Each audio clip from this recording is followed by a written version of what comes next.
నేను శ్రీవాణి కేసు ఇన్వెస్టిగేషన్లో ఉన్నాను కదా. 90% ఇన్వెస్టిగేషన్ కంప్లీట్ అయింది. తొందరలో క్రిమినల్ని అరెస్ట్ కూడా చేయబోతున్నాను. ఇటువంటి పరిస్థితుల్లో నన్ను ఈ కేసుని వదిలేసి పోలీస్ మీట్కి ఢిల్లీ పంపించడం ఏంటి? నేను ఐజీ గారితో ఇప్పుడే మాట్లాడతాను. సార్, ఐజీ గారు ఊర్లో లేరంట. లీవ్ పెట్టి ఫ్యామిలీతో టూర్కి వెళ్ళారంట. ఆయన పార్టీకి ఆయన ఊరు వెళ్ళిపోయి నన్ను ఈ కేసు వదిలేసి ఢిల్లీ వెళ్ళిపోమంటే శ్రీవాణి కేసు ఎవరు డీల్ చేస్తారు? దానికి వేరే ఆఫీసర్ని అపాయింట్ చేస్తామని చెప్పారు సార్. ఆ ఆఫీసర్ రాగానే శ్రీవాణి ఫైల్ని ఆ ఆఫీసర్కి హ్యాండ్ ఓవర్ చేసి మిమ్మల్ని పోలీస్ మీట్కి ఢిల్లీ వెళ్ళమని చెప్పారు సార్. అర్థమైంది. ఇంత సడన్ గా నన్ను శ్రీవాణి కేసు నుంచి తప్పించి ఢిల్లీకి ఎందుకు పంపిస్తున్నారో నాకు పూర్తిగా అర్థమైంది. దీనంతటికీ కారణం ఆ మినిస్టర్ శంకర్. శ్రీవాణి కేసులో తన పేరు బయటికి రాకుండా ఉండడం కోసం నన్ను ఈ కేసు నుంచి తప్పించి ఢిల్లీ పంపించమని ఐజీ గారికి చెప్పుంటాడు ఆ శంకర్.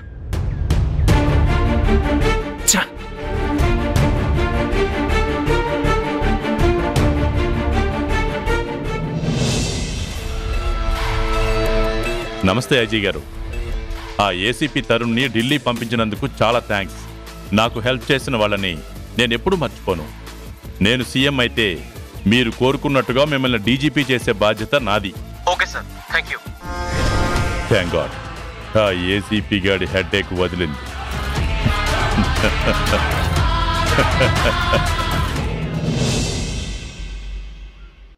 ఓకే అండి, రేపు బ్యాంక్ వస్తాను. రేపు కలిసినప్పుడు ఆ ప్రాజెక్ట్ గురించి డీటెయిల్గా ఎక్స్ప్లెయిన్ చేస్తాను. ప్రాజెక్ట్ పేపర్స్ కూడా తెస్తాను. ఉంటానండి. Thank you. ఏ ప్రాజెక్ట్ గురించి మాట్లాడుతున్నావు కిరణ్మయి? అదేనండి, ఒక ఎన్ఆర్ఐ ల్యాండ్ ఉందని ఉష చెప్పింది కదా, ఆ ప్రాజెక్టు గురించి. ఆ ప్రాజెక్ట్కి చాలా పెద్ద మొత్తంలో బ్యాంక్ లోన్ కావాలి కదా. అదేనండి, ఏ బ్యాంక్ లోన్ ఎక్కువ ఇస్తుందో ఎంక్వైరీ చేస్తున్నాను. రేపు 4 బ్యాంక్ మేనేజర్స్తో మీటింగ్ కూడా ఉంది. సో రేపు మార్నింగ్ నుంచి ఈవినింగ్ వరకు ఆ బ్యాంక్ మీటింగ్స్తోనే బిజీగా ఉంటాను.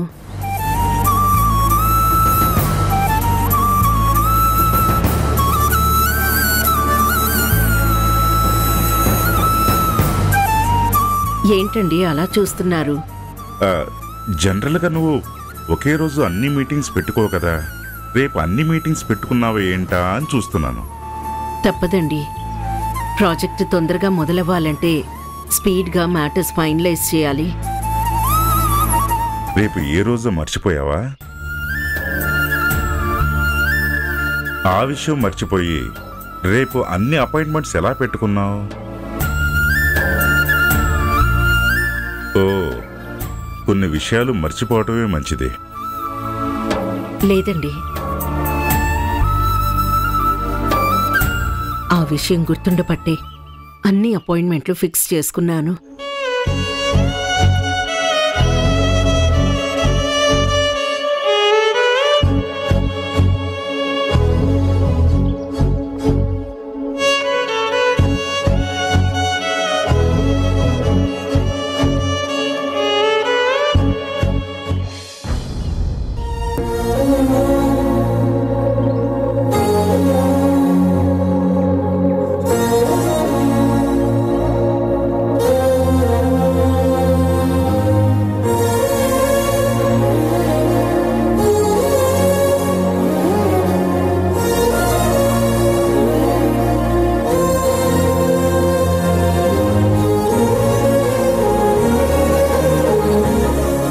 రేపు సంజయ్ పుట్టినరోజని నేనెలా మర్చిపోతాను?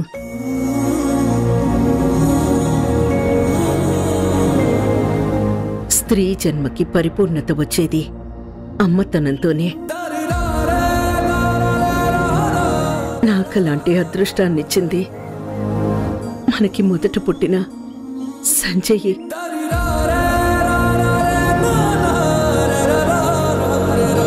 వాడి ప్రతి పుట్టినరోజుకి ఫస్ట్ విషెస్ చెప్పేది నేనే కదండి.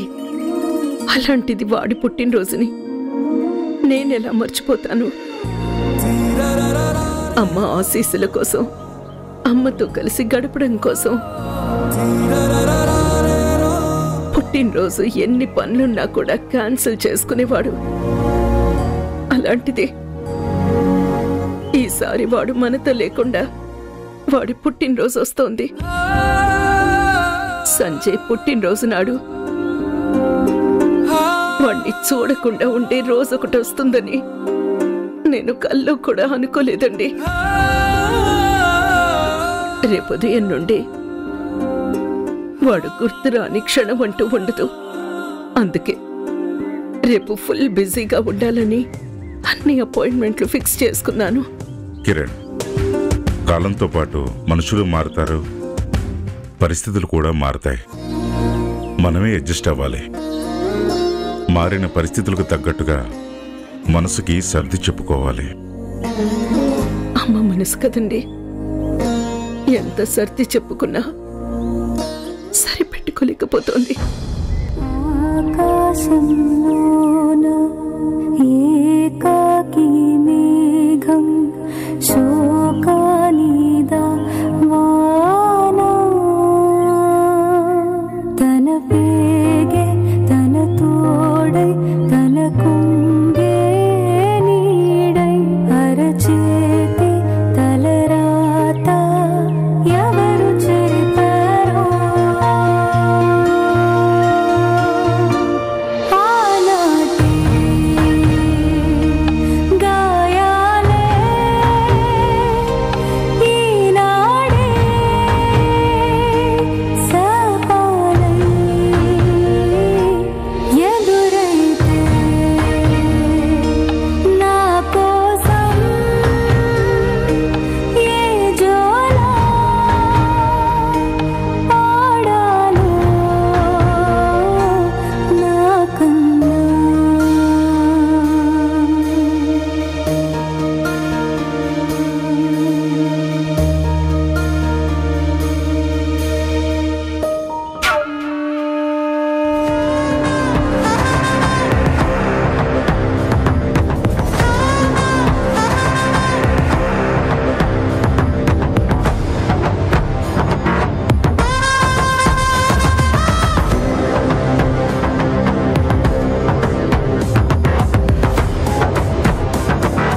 ఏంటి మీ ఫ్యామిలీ ఫోటో చూస్తూ నిల్చున్నావు?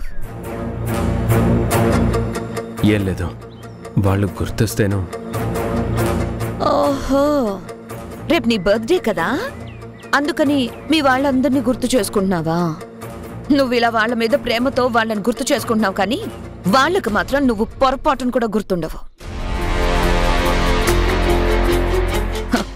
రేపు నీ బర్త్డే అన్న విషయం కూడా ఎవ్వరికీ గుర్తుండదు. కనీసం నీ అమ్మకి కూడా నీ బర్త్డే విషయం అస్సలు గుర్తుండదు. మా అమ్మ నా బర్త్డే ఎప్పుడు మర్చిపోదు. ఇప్పుడు మర్చిపోతుంది. ఏటమ్మా, ఇప్పుడే కాదు, ఎప్పుడు ఏ తల్లి తన బిడ్డ పుట్టినరోజు మర్చిపోదు. అందరి సంగతి వేరు, వీళ్ల సంగతి వేరు. నీకు తెలియదులే, నువ్వు ఊరుకో. చూడు సంజయ్, మీ అమ్మ వాళ్ళకి నీ మీద ప్రేమ లేదనేది 100% నిజం.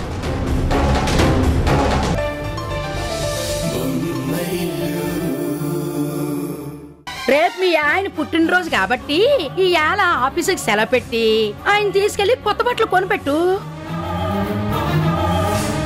నీ తాయికి తగ్గట్టు రేపు ఫంక్షన్ ఏర్పాట్లు చూడు. ఆయనేవి చిన్నపిల్లాడు కాదు, షాప్ కి తీసుకెళ్లి బట్టలు కొనిపెట్టడానికి, బెలూన్లు కట్టి బర్త్డే పార్టీలు చేయడానికి.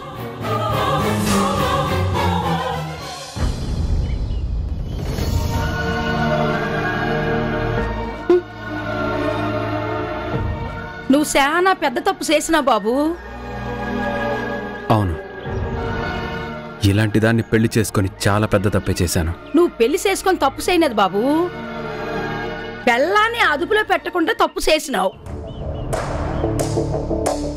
మొక్కయి వంగనేనప్పుడు మోనయ్య వంగుతీదా అని మొదట్లోని నీ పెళ్ళాన్ని అదుపులో పెడితే ఇలా తయారయ్యేది కాదు కదా బాబు. పెళ్ళం మీద ప్రేమ ఉండొచ్చు బాబు, పెళ్ళానికి సనువు ఇవ్వచ్చు, కానీ ఇలా నెత్తిని ఎక్కించుకోకూడదు బాబు. వేల అక్షరాలు కోటి పుస్తకాలు చెప్పలేని ప్రేమ అమ్మే కదా. అంతం లేని సొంతం పంతం లేని బంధం స్వార్థం లేని రూపం అమ్మే కదా ఎంత నిండుగా నీడనిచ్చిన ఎండ తప్పని చెట్టే అమ్మ కంటి నిండుగా నీరే పొంగిన రెప్పముయని చూపే అమ్మ తానో స్వర్గం. ఏంటత్తయ్య ఫోటోని అలా చూస్తున్నారు? పెద్ద బావ గారు గుర్తొచ్చారా? అదేం లేదమ్మా, ఆ ఫోటో మీద ఏదో మరకపడినట్టుంటేను తుడుస్తున్నాను. ఎందుకత్తయ్య అబద్ధం చెప్తున్నారు? రేపు సంజయ్ బావగారి పుట్టినరోజు కదా, ఆయన్ని గుర్తు చేసుకుంటున్నారు కదా? తల్లిదండ్రులని బాధ పెట్టడానికి పుట్టిన అలాంటి వాళ్ళ పుట్టినరోజు గురించి అస్సలు ఆలోచించకూడదు. ఆలోచించకుండా ఎలా ఉంటారు మావయ్య? ఎన్ని గొడవలు జరిగినా ఎంత దూరం పెరిగినా సంజయ్ బావగారు ఇంటి పెద్ద కొడుకు కదా, ఆలోచించకుండా ఎలా ఉంటాం? వాడు ఈ ఇంటికి పెద్ద కొడుకులా లేడమ్మా, పెద్ద శత్రువులా తయారయ్యాడు. దాంట్లో బావగారు తప్పు కొంతవరకే ఉంది మావయ్య గారు. తప్పంతా బావగారిని అలా మార్చిన మేఘన అక్కది. ఆవిడిగారు మారిస్తే వీడు మారిపోతాడా? మన కుటుంబాన్ని రోడ్డు మీదకి తీసుకొస్తాడా? అలా జరిగినందుకు బావగారు కూడా చాలా ఫీల్ అవుతూ ఉండొచ్చు కదా మావయ్య. వాడలా ఫీల్ అవుతాడన్న నమ్మకం నాకు లేదు. ఆ విషయంలో ఫీల్ కాకపోయినా రేపు పుట్టినరోజు నాడు అయిన వాళ్ళందరికీ దూరంగా ఉన్నందుకు గ్యారంటీగా ఫీల్ అవుతారు మావయ్య. బావగారు పుట్టినప్పటి నుంచి ఇప్పటి వరకు ప్రతి సంవత్సరం ఆయన బర్త్డేకి అత్తయ్య గారే ఫస్ట్ విషెస్ చెప్పేవారు కదా. తరుణ్ బావగారు ఏసీపీ ట్రైనింగ్కి వెళ్ళినప్పుడు, ఈయన ఎంబీఏ చేయడానికి వెళ్ళినప్పుడు అత్తయ్య గారి చేత ఫస్ట్ విషెస్ చెప్పించుకోవడం మిస్ అయ్యారేమో కానీ సంజయ్ బావగారు మాత్రం ఒక్కసారి కూడా మిస్ అవ్వలేదు. అత్తయ్య గారి చేత ఫస్ట్ విషెస్ చెప్పుకోలేని పుట్టినరోజు ఫస్ట్ టైం సంజయ్ బావగారి జీవితంలోకి రావటం చాలా బాధాకరం. తల్లి ఆశీస్సులే బిడ్డకి శ్రీరామ రక్ష అంటారు. అలాంటి రక్ష బావగారికి దక్కకపోతే ఈ పుట్టినరోజు ఆయనకి శిక్షలా మారుతుంది. అందుకని ఆశీస్సులు అందించడం కోసం ఆ అత్తయ్య గారిని బావగారి ఇంటికి వెళ్ళమంటావా ఏంటి? వెళ్తే తప్పేంటక్కా? అయినా అదేం పరా ఇల్లు కాదు కదా, తన కొడుకు ఇల్లు అంటే తన ఇల్లే. తనింటికి తాను వెళ్ళడానికి అత్తయ్య గారికి అభ్యంతరం ఏముంటుంది? నువ్వు చెప్పావు కదా అని అత్తయ్య గారు అక్కడికి వెళ్తే అక్కడ మేఘనక్క అత్తయ్య గారికి ఏదైనా అవమానం చేస్తే? మేఘన అక్క అంత సాహసం చేస్తుందంటావా? ఏమో చెప్పలేం. నా భర్తని కలవడానికి వీల్లేదు అని అత్తయ్య గారికి అడ్డుపడితే ఎంత అవమానం.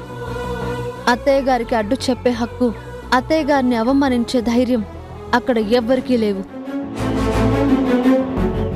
మీరు చెప్పండి అత్తయ్య, మీ అబ్బాయి పుట్టినరోజు నాడు అతన్ని ఆశీర్వదించాలని మీ అమ్మ మనసు కోరుకోదా?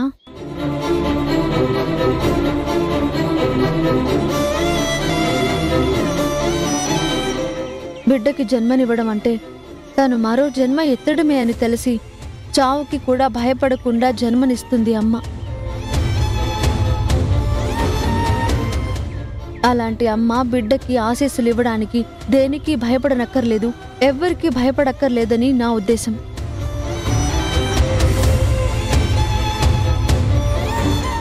ఏమంటారు అత్తయ్య? అయితే రేపు సంజయ్ బావగారి ఇంటికి వెళ్ళి ఆయన్ని ఆశీర్వదించడానికి మీరు ఒప్పుకున్నట్టేగా? ఒప్పుకోవటం అంటే అది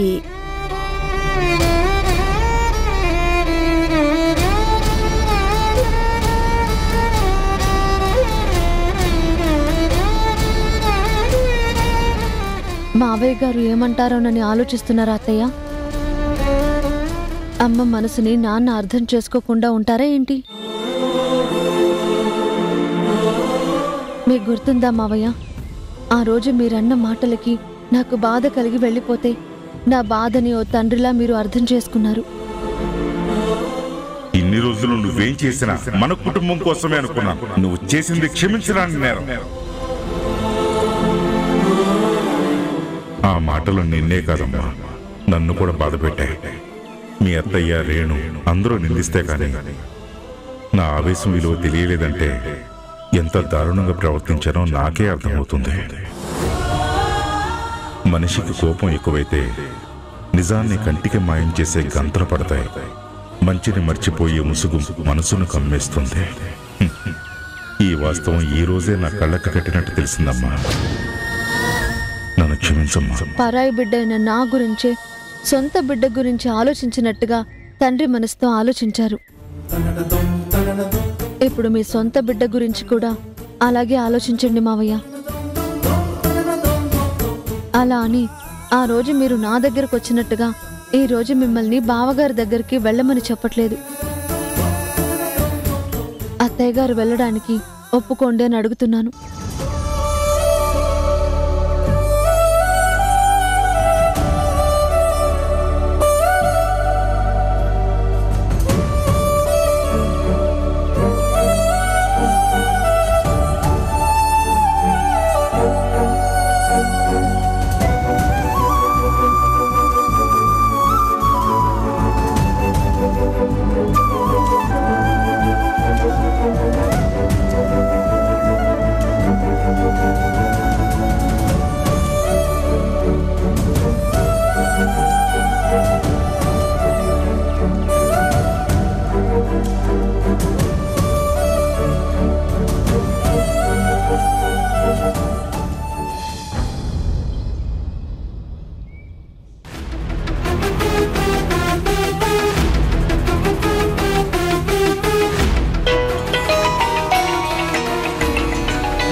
హాయ్ పల్లవి. హలో అక్క, నీకో గుడ్ న్యూస్. గుడ్ న్యూసా? ఏంటి? నేను ప్రెగ్నెంట్ అయ్యాను. అవునా? అవునక్క, నేను కళ్ళు తిరిగి పడిపోతే మీ మరిదిగారే నన్ను హాస్పిటల్కి తీసుకెళ్లారు. డాక్టర్ గారు ప్రెగ్నెన్సీ అని కన్ఫర్మ్ చేశారు. Congratulations Pallavi, congratulations. Thank you అక్క, థ్యాంక్ యూ వెరీ మచ్.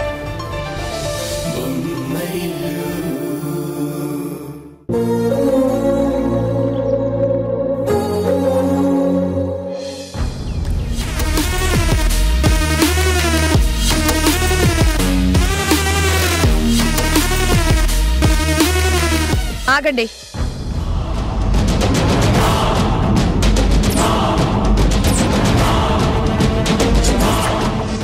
ఎందుకు వచ్చారు? కొడుకు పుట్టినరోజుకి తల్లెందుకు వస్తుంది? ఆశీర్వదించడానికి. ఆయనిప్పుడు తమరి కొడుకు కాదు, నా భర్త. నాకు కొడుకు కాకుండా నీకు భర్త కాడు కదా? నాకు భర్త అయ్యాక మీకు కొడుకు కాకుండా పోవచ్చు కదా. అక్క, అర్థం లేకుండా మాట్లాడుకు. ఒక తల్లి కడుపులో నవమాసాలు పెరిగినవాడు, పెళ్ళయ్యే వరకు ఆ తల్లి పెంపకంలో పెరిగినవాడు పెళ్లి కాగానే ఆ తల్లికి కొడుకు కాకుండా పోతాడా? భార్య స్థానంలో ఉండి భర్తని నీ గుప్పిట్లో పెట్టుకుని తల్లిని కొడుకుని విడదీశాను అని విర్రవీగుతున్నావు. కానీ ఒక్క విషయాన్ని నువ్వు మర్చిపోతున్నావు. భార్యాభర్తల బంధం అనేది పెళ్లితో ముడిపడుతుంది. ఆ ముడి సరిగ్గా పడకపోతే విడాకులతో విడిపోతుంది. కానీ తల్లి బిడ్డల బంధం పేగుతో ముడిపడుతుంది. ఆ ముడి చివరి వరకు విడిపోనంతగా బిగుసుకునుంటుంది.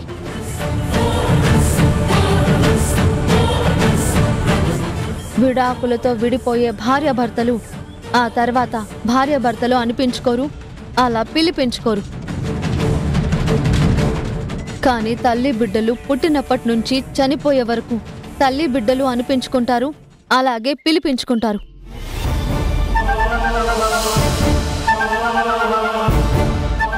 మంచి పెంపకంలో పెరిగి ఉంటే తల్లి విలువేంటో నీకు తెలుసుండేది. ఒక బిడ్డకి తల్లయి ఉంటే ఆ బిడ్డని ప్రేమగా కని పెంచుంటే తల్లి ప్రేమేంటో నీకు తెలుసుండేది. తల్లి పెంపకంలో పెరక్కపోవడం వల్ల, తల్లిగా ఓ బిడ్డని కానీ పెంచకపోవడం వల్ల తల్లి విలువ నీకు తెలియటం లేదు. తల్లి ప్రేమ నీకు అర్థం కావడం లేదు. అసలు తల్లంటే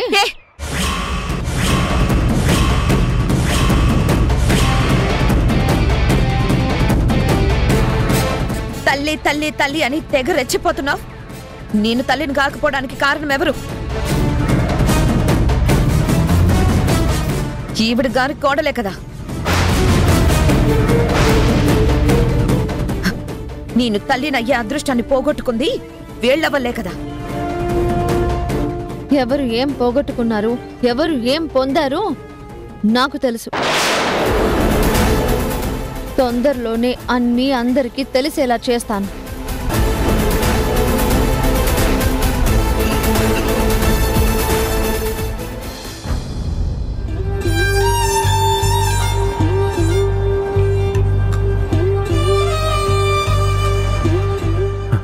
అమ్మా,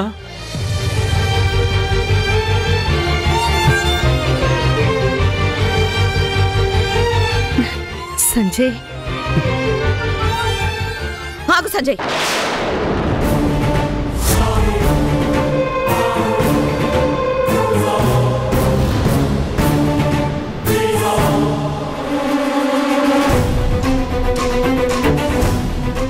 పిలవకుండా ఇంటికొచ్చిన వాళ్ళని ఎదురెళ్ళి మరీ ఆహ్వానించాల్సిన అవసరం లేదు.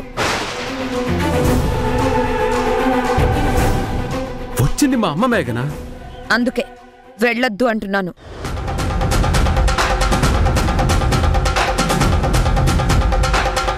అక్క, మళ్ళీ చెప్తున్నాను, తల్లి బిడ్డల్ని వేరు చేసే హక్కు నీకు లేదు. ఆల్రెడీ వాళ్ళు విడిపోయే ఉన్నారు. ఇప్పుడు కొత్తగా నేను విడదీసేదేంటి?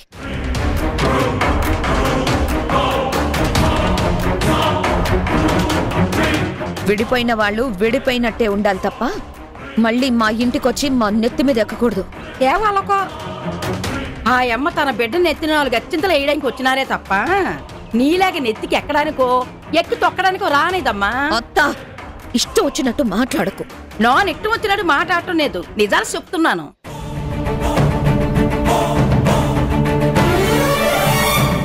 ఇది మా కుటుంబ విషయం. అనవసరంగా జోక్యం చేసుకోకు. మేఘనా, ఇంకా చాలా ఆపు. సంజయ్, నా మాట కాదని ముందుకొస్తే అట్నుంచటే బయటికి వెళ్లాల్సి వస్తుంది. శాశ్వతంగా ఈ ఇంట్లో నీ స్థానాన్ని పోగొట్టుకోవాల్సి వస్తుంది.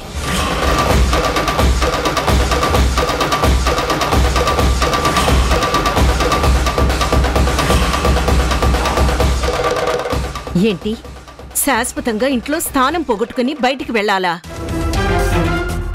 తాళి కట్టిన భర్తకి ఇంట్లో స్థానం ఉండదు అని చెప్పడానికి నువ్వెవరు? ఒకసారి వాణ్ణి బయటికి పంపించి చూడు, ఈ కిరణ్మయి అంటే ఏంటో నీకు తెలుస్తుంది. రే సంజయ్, ఇన్న అవమానాలు పడుతూ నువ్వు ఇక్కడ ఉండాల్సిన అవసరం లేదు.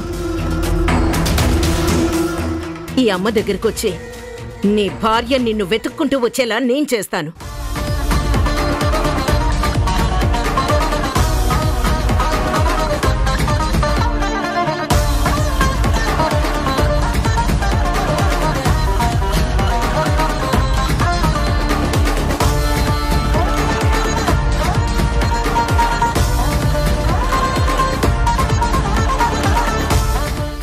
మీ అమ్మ పిలుస్తుంది కదా, వెళ్తావా?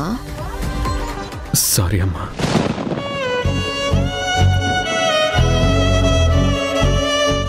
ఆ ఇంటికొచ్చే అర్హత, మీతో కలిసి ఉండే అదృష్టం నాకు లేవు.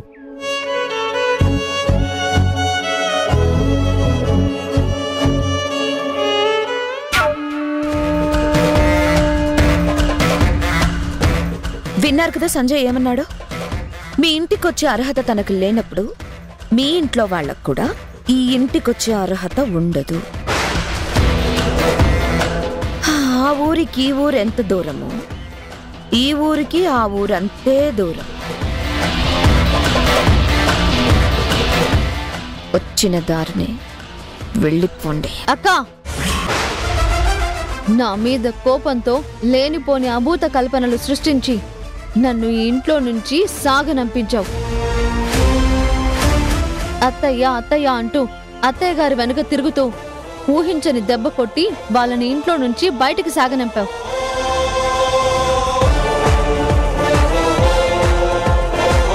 ఇప్పటి వరకు నువ్వు చేసినవి తప్పులైతే ఇప్పుడు నువ్వు చేస్తున్నది పాపం, మహాపాపం.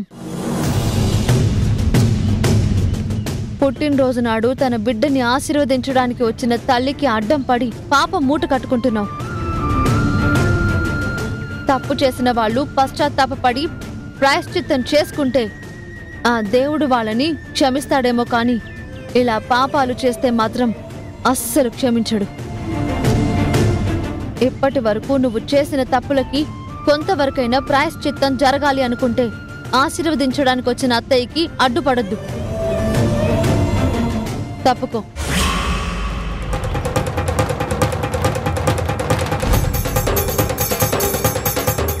మంచితనంగా చెప్తున్నాను, అడ్డు తప్పుకో. లేదంటే ఈ ఉష అంటే ఏంటో చూపిస్తాను.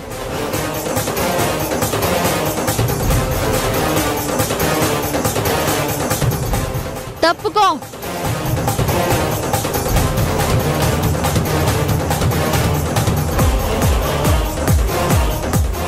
నా ఇంటికొచ్చి నా మీదే పెత్తనం చెలాయిస్తున్నావు కదా, చెప్తా. నీకు ఎలా బుద్ధి చెప్పాలో అలాగే చెప్తాను.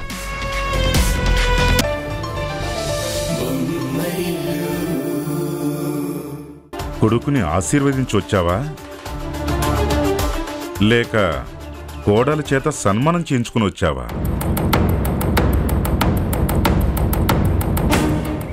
సమాధానం చెప్పవేంటి? అక్కడ మాకు రెడ్ కార్పెట్ వెల్కమ్ ఉంటుందని ఆశపడి వెళ్ళలేదు మావయ్య. కేవలం అత్తయ్య గారి ఆశీస్సులు బావగారికి అందించడం కోసం మాత్రమే వెళ్ళాం.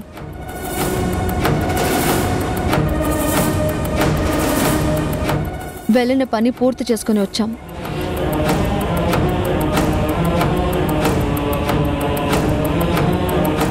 అంటే అమ్మ అన్నయ్యని విష్ చేసిందన్నమాట. అన్నయ్య హ్యాపీగా ఫీల్ అయ్యాడన్నమాట. అవును, మీ అన్నయ్య చాలా హ్యాపీగా ఫీల్ అయ్యారు. మీ అన్నయ్యే కాదు, అత్తయ్య గారు కూడా చాలా హ్యాపీగా ఫీల్ అయ్యారు. థ్యాంక్ యూ వదినా, థ్యాంక్ యూ సో మచ్. అన్నయ్య పుట్టినరోజు నాడు అన్నయ్య అమ్మ ఇద్దరు హ్యాపీగా ఉండేలా చేశావు. థ్యాంక్ యూ వెరీ మచ్ వదినా. మీరిద్దరూ సడన్ గా అక్కడికి వెళ్ళేసరికి మీ తోడికోడలు ఏ అభ్యంతరం చెప్పలేదా అమ్మా? అక్క చెప్పేవి అక్క చెప్పింది, నేను చెప్పేవి నేను చెప్పాను. మావయ్య, చెప్పడం మర్చిపోయాను. వాళ్ళింట్లో రాములమ్మ అని ఒక ఆవిడుంది. ఆవిడ బావగారిని అమ్మలా చూసుకుంటుంది. ఆ రాములమ్మ వల్లే మేఘన అక్క వల్ల కలిగే బాధ నుంచి బావగారికి కొంచెం ఉపశమనం కలుగుతున్నట్టుంది.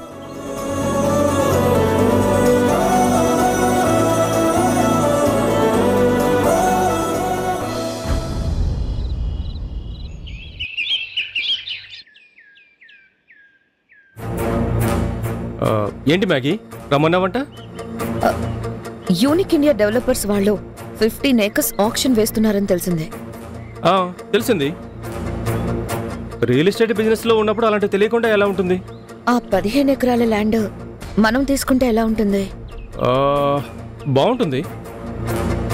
కానీ ప్రస్తుత వెంచర్ పూర్తయ్యే వరకు మనం ఇంకో వెంచర్ స్టార్ట్ చేయలేం కదా. అయితే ఎప్పుడో స్టార్ట్ చేసే వెంచర్ కోసం ఇప్పటి నుండే ఇన్వెస్ట్ చేయడం ఎందుకని నా ఉద్దేశం. ఆ అమౌంట్ ఏదో ప్రస్తుతం చేస్తున్న వెంచర్ మీద ఇన్వెస్ట్ చేస్తే బాగుంటుంది కదా. ఆఫ్ కోర్స్, కానీ నేను ఆక్షన్కి వెళ్ళి ఆ ల్యాండ్ తీసుకోవాలని ఫిక్స్ అయ్యాను. ఓకే, నువ్వు ఫిక్స్ అయిన తర్వాత ఇంక నేను మాత్రం ఏం చేస్తాను? ఆ ఆక్షన్కి వెళ్ళడానికి ఫార్మాలిటీస్ అన్ని పూర్తి చేస్తాను. వెళ్ళు, ఆ పని చూడు.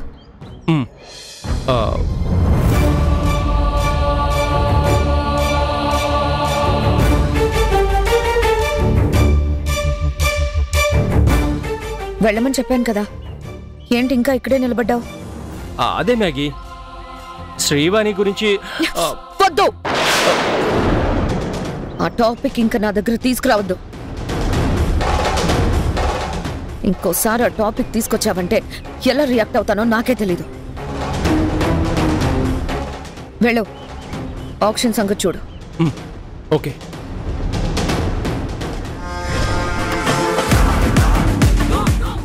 నా లిమిట్స్ దాటి మరీ మ్యాగీకి హెల్ప్ చేశాను. అలా హెల్ప్ చేసి తప్పు చేశానేమో అనిపిస్తోంది.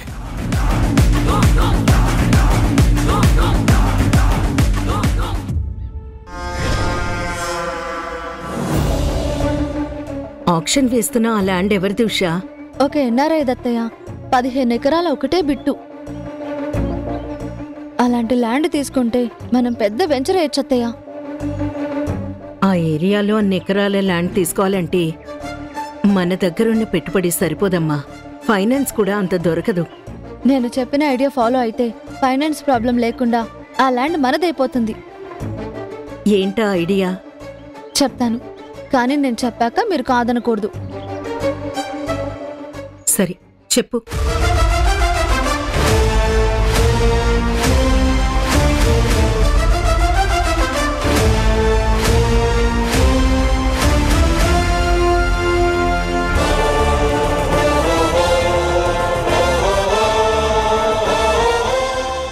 ఎలా ఉందత్తయ్య నా ఐడియా?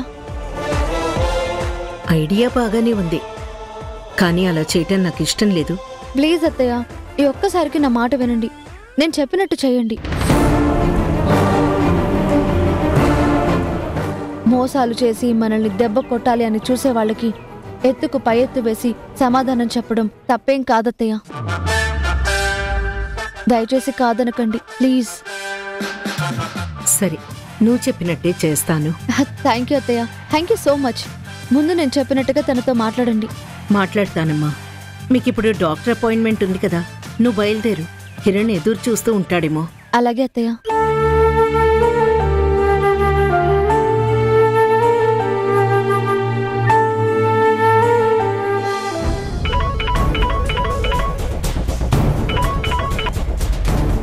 హలో, ఎవరు?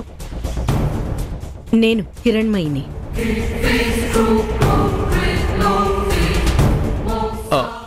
నమస్తే మేడం. ఫ్రీగా ఉన్నావా? నీతో ఒక 2 నిమిషాలు మాట్లాడొచ్చా? ఫ్రీగానే ఉన్నాను మేడం, చెప్పండి. నువ్వొకసారి వస్తే నీతో ఒక ఇంపార్టెంట్ విషయం మాట్లాడాలి. ఏంటి సైలెంట్గా ఉన్నావు? నేను నిన్ను కలవాలి అనుకుంటుంది, నీతో మాట్లాడాలి అనుకుంటుంది జరిగిపోయిన విషయాల గురించి కాదు, జరగాల్సిన విషయాల గురించి. అంటే దేని గురించి మేడం? అది ఫోన్లో కాదు, ఒకసారి ఇంటికొస్తే డీటెయిల్డ్గా మాట్లాడుకుందాం. ఏంటి భయపడుతున్నావా? నా కోపం మేఘన మీద కానీ నీలాంటి వాళ్ళ మీద కాదు. తెలుసు మేడం, మీరు చాలా ముక్కుసూటి మనిషిని, మీరు చాలా హానెస్ట్ పర్సన్ అని కూడా. Good.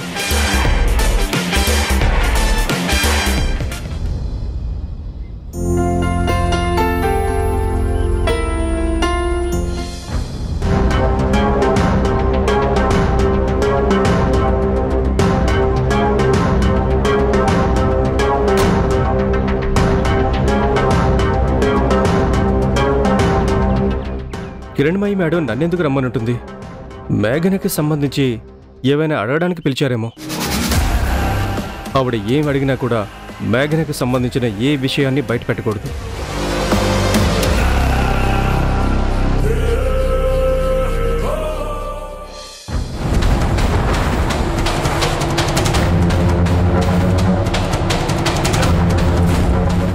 Good morning madam. Karthik, రా కూర్చో.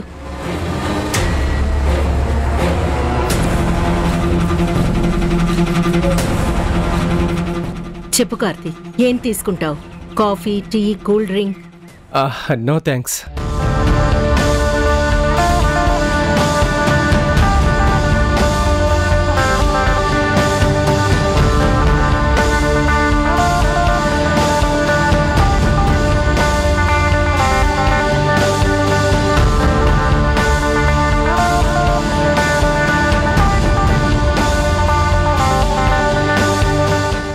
కార్తీక్, ఏదో టెన్షన్లో ఉన్నట్టున్నావు. నో, అలాంటిదేం లేదు మేడం, ఏం లేదు. నిన్ను చూస్తుంటే అలా అనిపిస్తోంది. చెప్పండి మేడం, ఏదో మాట్లాడాలని రమ్మన్నారు. నువ్వు నాకు హెల్ప్ చేయాలి. ఆ, నేను మీకు హెల్ప్ చేయాలా? ఎస్, నువ్వే హెల్ప్ చేయాలి.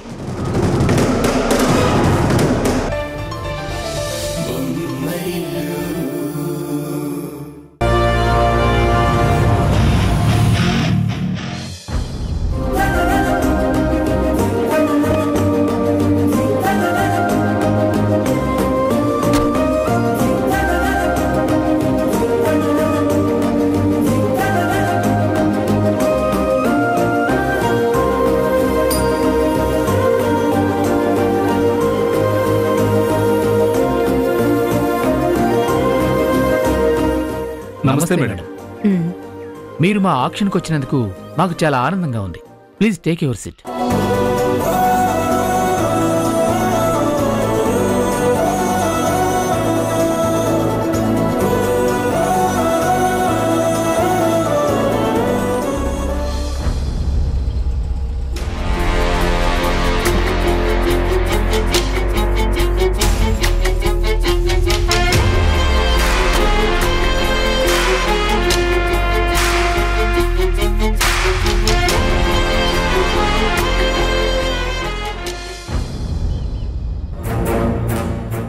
ఉషా, మేఘన వస్తుంది అన్నావు, రాలేదు. వస్తుందత్తయ్య, తప్పకుండా వస్తుంది. నమస్తే మేడం. మీకోసమే వెయిట్ చేస్తున్నాం. కిరణ్మయ్య గారు కూడా వచ్చారు. ఆక్షన్ స్టార్ట్ చేద్దాం, కూర్చోండి.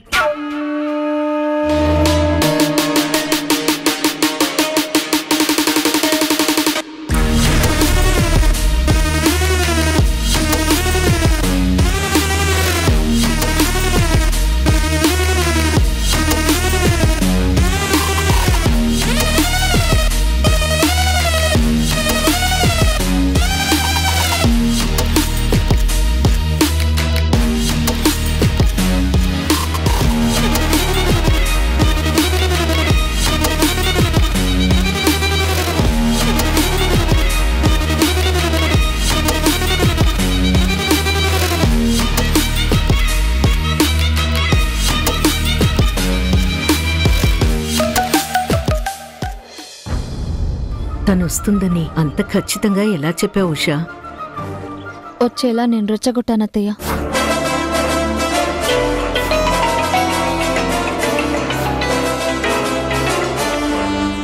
హలో, ఏం చేస్తున్నావు అక్క?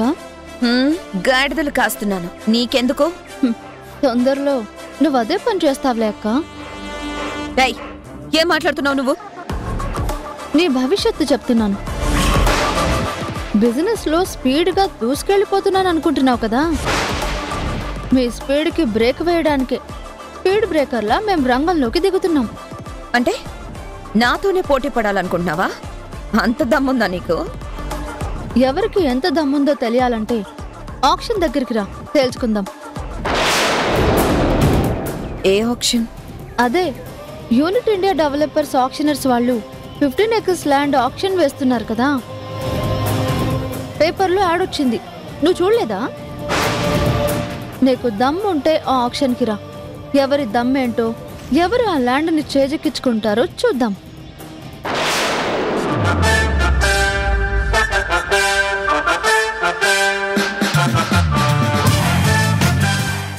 అలా మేఘన అక్క ఇక్కడికి వచ్చేలా చేశానత్తయ్య.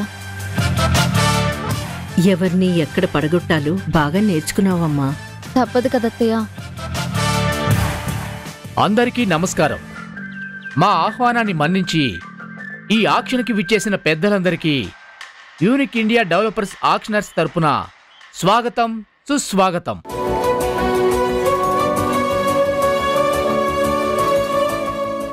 ఎన్ఆర్ఐలు చాలా మంది ఇండియాలో ఉన్న ల్యాండ్స్ అమ్ముకోవాలి అంటే మమ్మల్ని ఎందుకు కాంటాక్ట్ చేస్తారో మీ అందరికీ బాగా తెలుసు.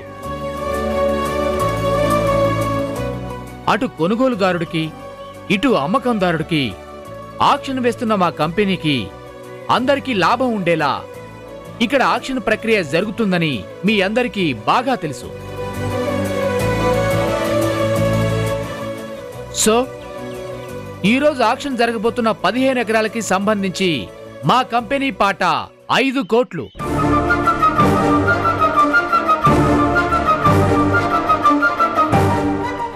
ఇంకా మీ బలాబలాలు తేల్చుకుని ఆ 15 ఎకరాలు ఎవరు చేజిక్కించుకుంటారో చూసుకోండి. All the best everyone.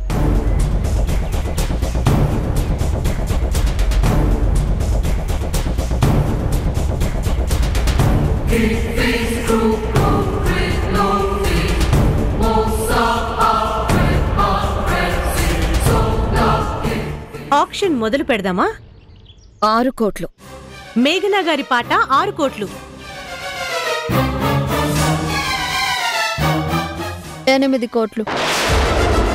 Kiranmayi గారి పాట 8 కోట్లు.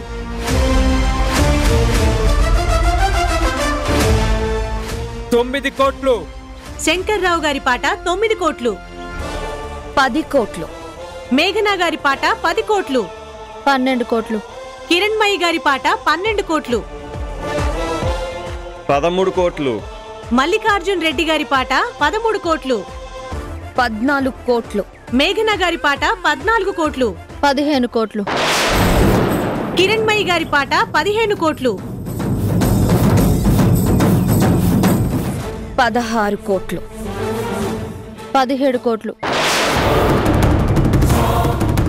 18 కోట్లు. మేఘనా గారి పాట 18 కోట్లు.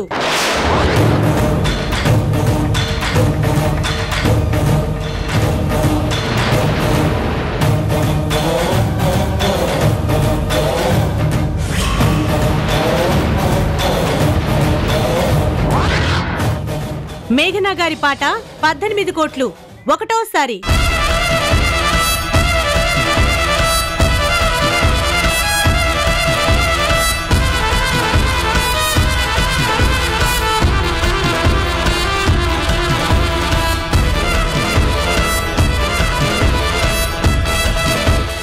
ప్రియమైన ఈటీవీ ప్రేక్షకులందరికీ నమస్కారం. మన బొమ్మరిల్లు సీరియల్ ని ఆదరిస్తున్న ప్రేక్షకులకు మాతో కలిసి నటించే అద్భుత అవకాశాన్ని ఈటీవీ కల్పిస్తోంది. ఆశ్చర్యపోతున్నారా? ఇది నిజం. మీరు చేయాల్సిందల్లా మన బొమ్మరిల్లు సీరియల్ టెలికాస్ట్ అవుతున్నప్పుడు టీవీ ముందు సెల్ఫీ తీసుకొని స్క్రీన్ మీద డిస్ప్లే అవుతున్న నంబర్కి వాట్సాప్ చేయడమే. సెలెక్ట్ అయిన ప్రేక్షకులకి ఈ అవకాశం వరిస్తుంది. All the best. మేఘనా గారి పాట 18 కోట్లు. రెండోసారి.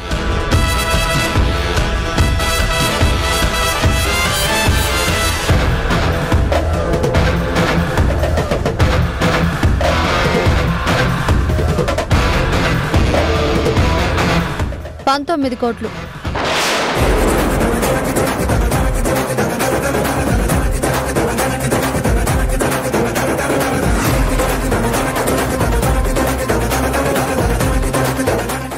కిరణ్మయి గారి పాట 19 కోట్లు.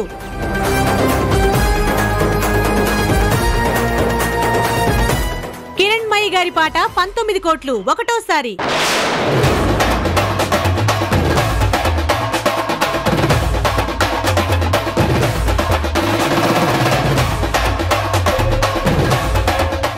కిరణ్మయి గారి పాట 19 కోట్లు. రెండోసారి.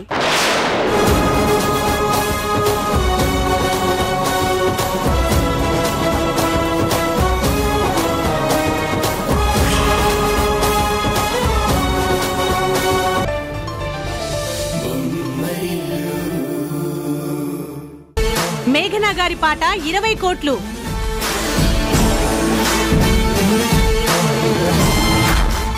మేఘనా గారి పాట 20 కోట్లు. ఒకటోసారి. మేఘనా గారి పాట 20 కోట్లు. రెండోసారి.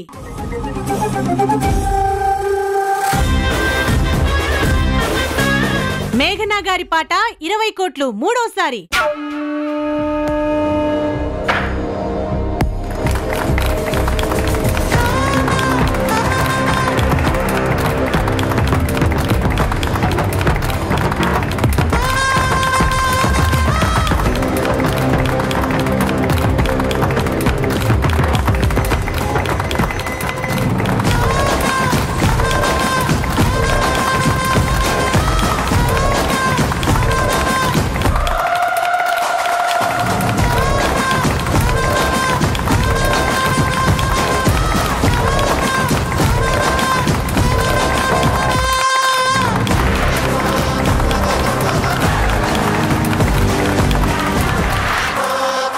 కాంగ్రాచులేషన్స్ మేఘనా గారు, ఈ సైట్ని మీరు సొంతం చేసుకున్నారు.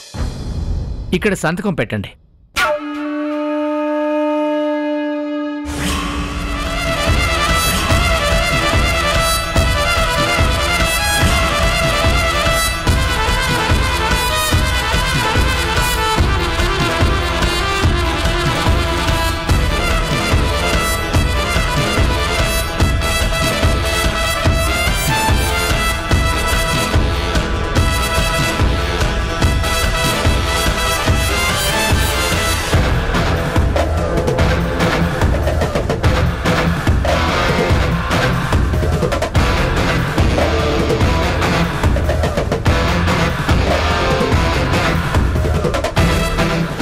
వచ్చిన పని పూర్తయింది అత్తయ్య, పదండి వెళ్దాం. Thank you madam.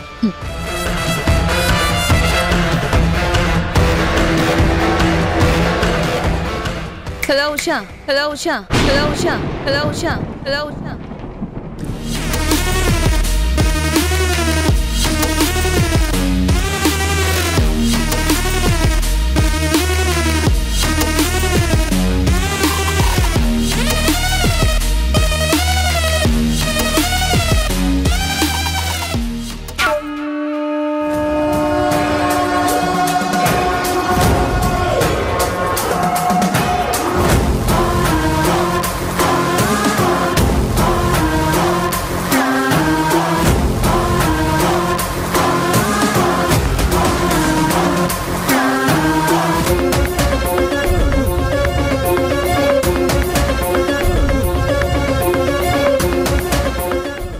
ఇప్పుడు అర్థమైందా ఎవరి దమ్మేంటో? ఆప్షన్లో పోటీ పడే దమ్ము, ఆ ల్యాండ్ని చేజిక్కించుకునే దమ్ము ఎవరికుందో అర్థమైందా? ఆప్షన్కి రమ్మని ఛాలెంజ్ చేశావు కదా, చూసావా? ఛాలెంజ్లో నేనే గెలిచాను. హలో మై డియర్ అత్తగారు, బిజినెస్లో నాతో పోటీ పడలేక, నన్ను ఢీకొట్టలేక చిన్న కోడల్ని సాయం తెచ్చుకున్నట్టున్నారు. పాపం, ఆ సాయం కాస్త మీకు గాయమైనట్టుంది. ఐ మీన్ ఆక్షన్లో ఓడిపోయి మీ మనసుకి గాయమైనట్టుంది అంటున్నాను. గెలుపనేది ఈ మేఘన ఇంటి పేరు. ఈ మేఘనను గెలవడం అంత ఈజీ కాదనే విషయం ఇప్పుడు బాగా అర్థమైనట్టుంది కదా ఉషా? ఇప్పుడేమంటావు?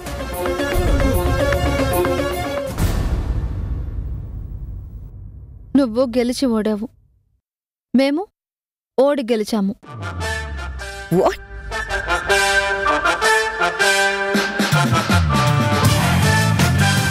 నేను గెలిచోడానా? మీరు ఓడి గెలిచారా? ఓడిపోయేసరికి మెంటలెక్కిందా ఏంటి? నేను చెప్పేది వింటే ఇప్పుడు నీకు మెంటలెక్కుతుంది.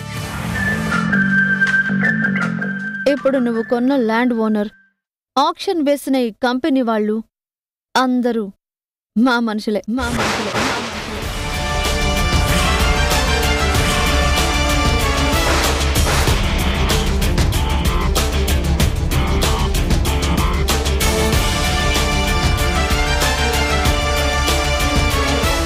ఫర్ యువర్ కైండ్ ఇన్ఫర్మేషన్, 20 కోట్లు పెట్టి నువ్వు కొన్న ల్యాండ్ అసలు ఖరీదు జస్ట్ 5 కోట్లు మాత్రమే. 5 కోట్లు మాత్రమే.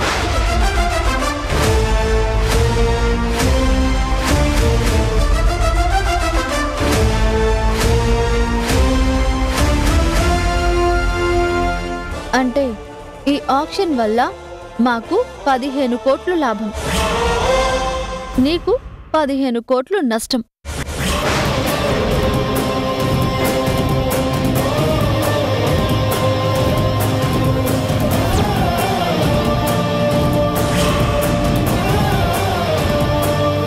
ఇప్పుడు అర్థమైందా నువ్వు గెలిచి ఓడడం అంటే ఏంటో, మేము ఓడి గెలవడం అంటే ఏంటో? You cheat! Shut up!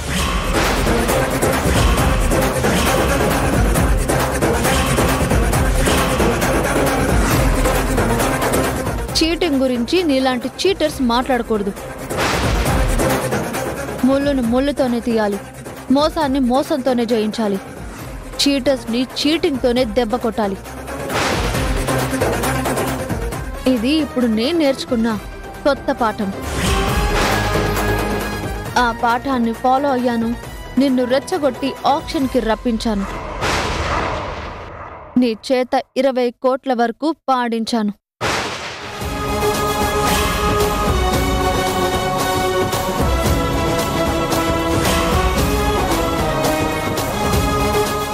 అహంకారంతో ఎగిరి పడుతున్న నువ్వు చతికిల పడేలా చేశాను. కార్తిక్ నా పక్క నుండుంటే ఇంతలా మోసపోయేదాన్నే కాదు. అందుకే కదా ఆ కార్తీక్ని నీ దగ్గర నుంచి కట్ చేశాను. ఇలా కట్ చేసుకుంటూ ఏదో ఒక రోజు నీ తోక కూడా కట్ చేస్తాను. గుర్తుపెట్టుకో. చూద్దాం ఎవరేం చేస్తారో అది చూద్దాం. పదండత్తయ్య.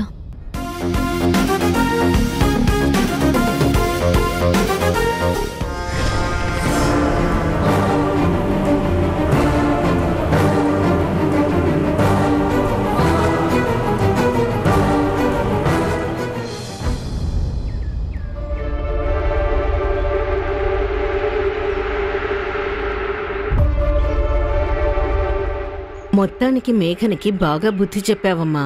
అసలు ఈ ఆలోచన నీకెలా వచ్చింది? పొగరుతో ఉన్న వాళ్ళని పోటీపడి ఓడించడం కన్నా రెచ్చగొట్టి ఓడించడం ఈజీ అత్తయ్య. ఈ రోజుల్లో ఇలా ఉంటే గానీ నెగ్గలేం. అంతేలే, మనుషులకు తగ్గట్టు మనం కూడా మారాలి. అవునమ్మా, ఆ ఎన్ఆర్ఐ మన మనిషి అన్నావు కదా, ఎవరతను? అతను మీకు బాగా తెలిసిన వ్యక్తి అత్తయ్య. ఈ పాటికే మన ఇంటికి వచ్చేస్తుంటాడు. పదండి చూద్దురుగాని.